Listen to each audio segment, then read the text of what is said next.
Sensitibo pong balita na babalot sa kontrobersya ang Kabataan Party List dahil sa mga umano'y sexual abuse incidents sa organisasyon. Itinanggi naman ng grupo ang aligasyong hindi nila tinugunan ang mga insidente. Narito ang agenda report ni Mojo John Manalo. Managot ang Kabataan Party List sa pagpapabaya sa kasama at mas maging stringent sa recruitment process.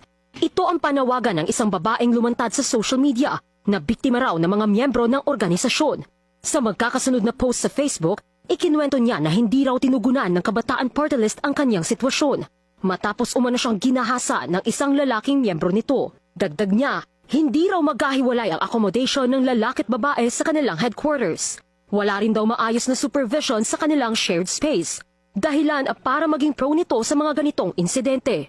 Isinalaysay din niya na pangatlong sexual abuse incident na ang nangyari sa kanya bago pa magbigay ng mental health support ang organisasyon. Mula rin daw 2023 to 2025 ay magkakaibang tao ang nang abuso sa kanya sa loob ng grupo. Sagot ng Kabataan Party List National President na si Julius Cantiga, inaasikaso na nila ang kasong ito magmula pa noong natanggap nila ang ulat.